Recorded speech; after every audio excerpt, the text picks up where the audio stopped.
Walou, je passe pour le second chal. 14, Almost a Gift, cryptographie. Et c'est le premier chal de cette aventure où je me suis dit, allez, ça devrait le faire. J'ai fait chauffer tous les LLM du monde, j'ai fait chauffer le cerveau, mais non, il n'a pas fait. Presque réussi à dire la bonne solution, hein. T'as fait chauffer les LLL. Ah, super! J'ai pas fait chauffer à une consonne près, j'ai pas fait chauffer le bon truc. Fichtre. Non, voilà, raté. Vas-y, bah écoute, je t'en prie. C'est bon, t'as switch Ouais, l'écran. I did. En soi, le petit texte là, il apporte pas grand-chose pour comprendre le tchal. Donc on a un petit fichier Python, pas très long. Ignorez un peu les parties qui sont là, c'est juste moi qui ai commencé à préparer 2-3 textes pour l'explication, mais on y viendra. Donc globalement, qu'est-ce qu'on a? On a quelques nombres premiers qui sont générés aléatoirement, qui font 1337 bits. Et on a une array de 4 valeurs. On verra plus tard après à quoi ça sert. Notre module n, qui est donc notre deux nombres premiers, donc habituellement on les appelle PQ, ici c'est R et E. On lit le flag, on le chiffre avec RSA OAEP, qui au passage est un mode de padding qui possède une preuve de sécurité. Donc a priori il n'y a rien de vuln là-dedans. L'exposant public 65 537 comme d'habitude. Vraiment la seule chose qui saute aux yeux ici c'est ce gift là. Et on a un fichier output.txt qui donne les valeurs du print sont affichées, donc n, c et les 4 gifs. Donc forcément, on va devoir se servir de gift pour essayer de factoriser n. Donc déjà, ce qu'on voit, c'est que globalement, chaque valeur de gift est une sorte de Eno, module RSA. petite tentative, vu qu'il y a toujours l'espèce de bruit de micro quand tu bouges une souris ou un truc comme ça, je me dis que pendant que tu parles, si tu arrives à ne pas full bouger la souris, mais genre juste mettre un highlight, on aura moins le frouche-frouche. Peut-être. Je vais essayer. Habit. Sinon, c'est pas grave, c'est pas non plus horrible comme bruit. Non, je peux baisser un peu la sensibilité du micro. On peut, mais je suis pas sûr que ça change énorme. Mais ça se tente, hein. Essaye.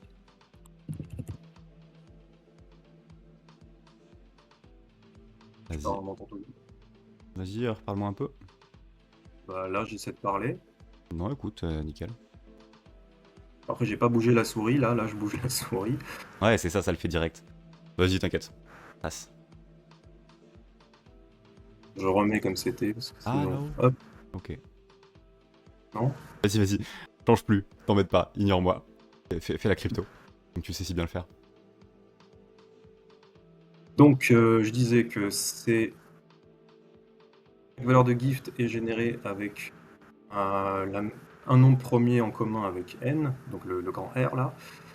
Donc en fait, si c'était juste chaque gift c'était R fois un autre nombre premier, bah ce serait facile, il suffirait de prendre le GCD entre l'un des gifts et n pour retrouver R. Sauf que là on voit qu'on a un random à côté qui est ajouté. Donc c'est une erreur en gros. Enfin, ce qu'on appelle une erreur comme ça en crypto. Donc ça nous empêche. Ça nous empêche de faire le truc. Maintenant, ça nous donne quand même une première piste de réflexion, c'est que s'il n'y avait pas ça, on aurait pu utiliser le GCD. Maintenant, donc soit on a l'intuition, parce qu'on a fait pas mal de chats de crypto sur CryptoHack et on est un peu à l'aise avec tout ce qui est lattice et tout ça, et là on a une idée, ou alors on ne sait pas du tout, et on cherche sur internet, on va chercher, on va voir, est-ce qu'on peut calculer le GCD avec des erreurs. GCD, petite définition, explication. Le GCD, c'est juste l'équivalent anglais de PGCD en français, donc le plus grand diviseur commun. Et tu sais, il y a des gens qui sont en infosec qui ont pas le bac, hein. Je balancerai pas de nom, mais on en connaît un paquet et c'est ok. Il faut me dire quand je dis des trucs qui sont pas forcément intuitifs. T'as raison. Et donc en cherchant un petit peu si on peut quand même calculer le plus grand diviseur commun, malgré le fait qu'il y ait des erreurs, on tombe sur un article de blog qui explique que justement c'est possible. Ça a même un nom, ça s'appelle le Approximate Greatest Common Divisor. Et si on lit un peu, je vais pas lire ici, mais c'est exactement le cas du Chal ici, ça donne même la solution. Enfin, il y a pas de script de solve pour le faire, mais ça explique comment on fait. Donc si on est un peu déter, on peut toujours trouver un script de solve en ligne qui résout le Chal, mais on va plutôt voir comment est-ce qu'on aurait pu le trouver nous-mêmes.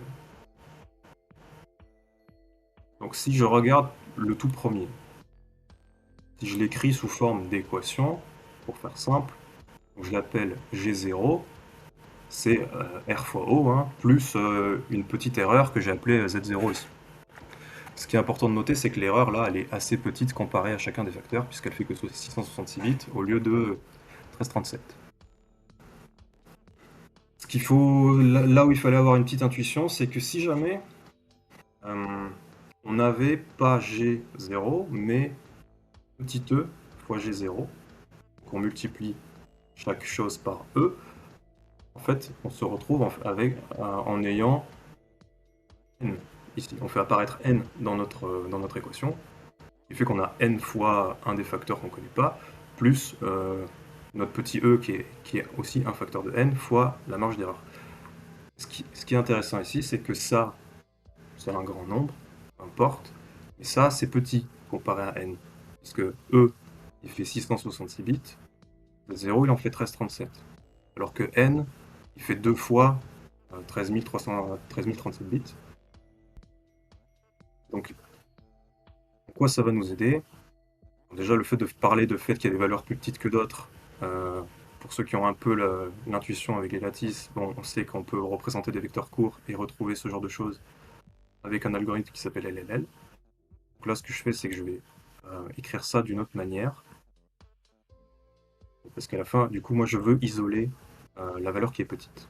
Donc, si je fais E fois G0 moins N fois O, on est d'accord qu'il me reste que la valeur qui est petite.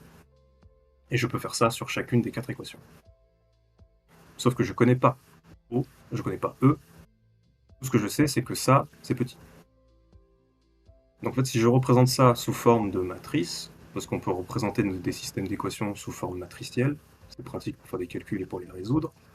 Sauf que si je voulais résoudre le système, il faudrait que j'ai 4 inconnus, 4 équations. Là, je pourrais le résoudre, sauf que j'ai pas 4 inconnus, j'en ai plus que ça. Je note ma matrice, qui est du coup cette partie-là. Là, j'ai noté des trucs à gauche, je le cliquerai juste après. Si je mets chaque valeur de G, de gift, en colonne, comme ça, et que on a dit que si jamais j'avais E fois cette ligne, je peux combiner chacune de mes lignes. Je peux faire des combinaisons linéaires. Chaque ligne, c'est un vecteur. C'est pas très facile d'expliquer Non, ça. non, c'est pas ultra simple. Mais globalement, tu prends les équations, tu régalises qu'il y a un grand, un petit, tu balances tout ça côté matrice, histoire de pouvoir utiliser des outils un peu plus avancés pour la partie résolution, je présume. Voilà, je crée une matrice qui représente mon système d'équations. Chaque ligne, ça représente un vecteur de base de ce qu'on appelle la lattice. Et je veux montrer qu'en fait, à la fin, je veux obtenir un vecteur qui fait aussi partie de ma lattice, parce que c'est un vecteur qui est construit par combinaison linéaire de chacun des vecteurs de ma base. Combinaison linéaire, ça veut dire que j'ai le droit de prendre, d'additionner ou de soustraire chacun des vecteurs un certain nombre de fois, et j'ai pas le droit de faire des opérations type exponentiation. Je peux juste prendre la première ligne un certain nombre de fois, l'ajouter à la deuxième ligne, etc. Et je fais des sommes comme ça. C'est ce que là je veux montrer. Je connais pas les valeurs, les coefficients qui sont sur cette colonne-là, mais c'est les coefficients de je prends la première ligne E fois, je prends la deuxième ligne grand O fois, et ainsi de suite. Et si je fais ça et que je somme tout de haut en bas, à la fin il va me rester E fois Z0, comme je l'ai noté ici, que j'aurai E fois G0 moins N fois grand O, qui me donne bien E fois Z0. Et je fais ça pour chacune des équations qui sont là. Donc ça, comme on a dit que chacune des valeurs ici était significativement plus petite que G0, G1, G2, etc., le vecteur à la fin qu'on obtient, un vecteur court de ma lattice, que je peux retrouver grâce à LLL. Parce que LLL, c'est un algo, tu vas lui donner une base, donc, voilà. Et lui, il va appliquer tout un tas tout son algorithme pour essayer de retrouver une base plus simple, avec des vecteurs plus courts, orthogonaux, Donc qui globalement, l'idée là, permettent... c'était de passer le problème mathématique en représentation, mais de problème géographique, trouver la décomposition du maxi vecteur de l'enfer en combinaison linéaire des autres valeurs, demander la résolution pour avoir la décomposition de notre gros nombre en tous les plus petits, et derrière essayer d'avancer. La difficulté, c'est représenter le problème, faire la transition entre un problème comme ça et le représenter sous forme de lattice. Enfin, ça demande pas Comment mal tu décrirais quand tu définis une lattice? bah, une lattice en français, c'est un réseau euclidien, alors ça parle pas beaucoup plus que ça. Non. C'est en gros, c'est l'ensemble des points qui sont générés par les combinaisons linéaires des vecteurs. Euh, Imagine une feuille à 4 quadrillée. Tout l'espace qu'on arrive à atteindre en sommant de 1 à une En infinité de fois sommant, les vecteurs, globalement. voilà, On tu arrive à lattes. recouvrir en sommant nos petits bouts de trucs. Ouais, voilà, tu as des petits vecteurs, donc des petites flèches comme ça. Et si tu prends une fois celui-là, plus une fois celui-là, hop, tu obtiens un point là-haut. Et c'est un espace discret, quoi. Il y a que des points qui sont des multiples de nos vecteurs de base. Ah, ok, c'est indiscret. J'avais pas compris que tes vecteurs c'était un nombre fini de fois. Enfin, un nombre entier de fois. Sinon, Oui, c'est ça. directement t'as un plan, quoi. C'est un nombre entier de fois le vecteur 1, le vecteur 2, etc. Là, c'est pour ça qu'on essaie de représenter ça comme ça. Là, en fait, l'idée, c'est de montrer que le vecteur en bas, c'est un vecteur de la lattice et qu'il est plus petit que ceux qu'on a initialement. Donc on pourra le faire réapparaître parce que grâce à LLL, si l'algorithme arrive à trouver qu'il faut prendre E fois celui-là, O fois ça, etc., etc. Donc ça, on pourrait l'obtenir dans le résultat de LLL. Maintenant, juste avoir ça, ça pourrait être suffisant puisqu'on a un E fois un truc qu'on ne connaît pas, mais on a N qui est aussi multiple de E. Donc on pourrait ensuite prendre N, faire le GCD avec l'une des 4 valeurs qu'on a obtenues et retrouver petit e. Sauf que bon, moi ce que j'ai fait, c'est je peux afficher directement E si je rajoute une colonne sur la gauche de mon matrice. Comme je prends la première ligne E fois, à la fin, en bas, je vais me retrouver avec E aussi. Donc ça fait qu'on l'affiche. Smart. Donc c'est ça qu'on va faire. C'est un peu la base de beaucoup de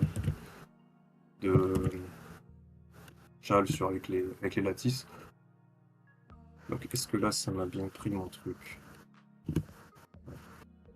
Donc on va la construire.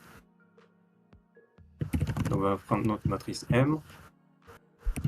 Hop, c'est une matrice avec du coup 1, gift 0, 1. Quoi, je vais la copier-coller de ce que j'avais déjà fait, ce sera un peu plus rapide. Ah oui, j'avoue.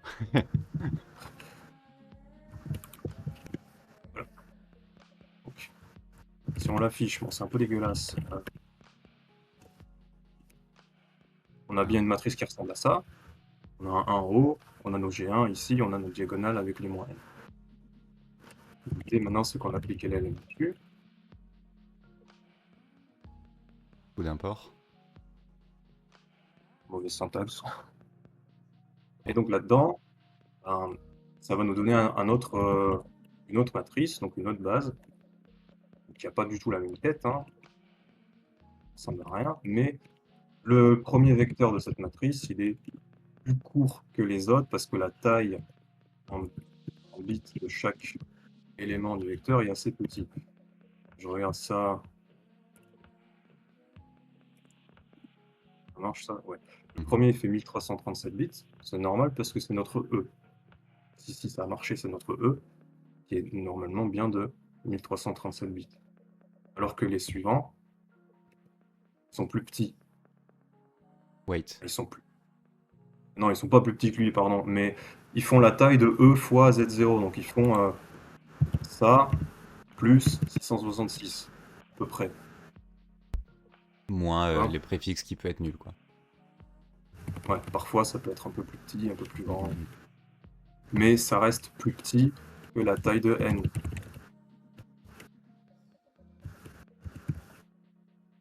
Indéniablement. Beaucoup. C'est pour ça qu'elle le trouve, quoi. Donc, bon, bah voilà, maintenant on voit qu'on a récupéré E, qui était le premier. Hop. vérifie. Est-ce que n modulo e, ça fait 0? Oui. Donc on a récupéré un facteur. On peut l'appeler p, par exemple. Ce sera n sur p. Et fois q est bien égal à n. On a factorisé notre module. Maintenant, il suffit de déchiffrer.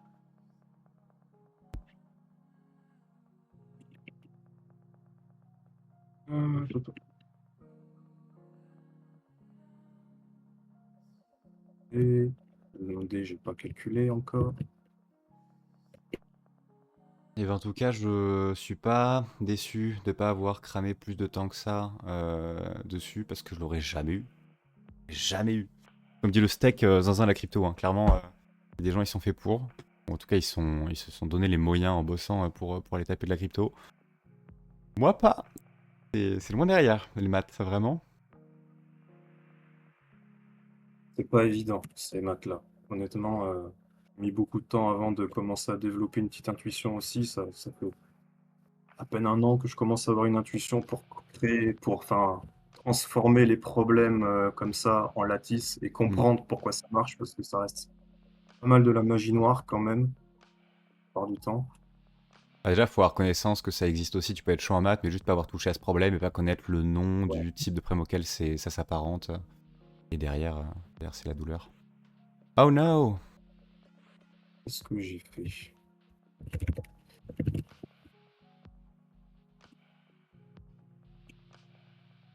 T'as gardé la Fonction à partie moi. maths et t'as pas gardé la partie.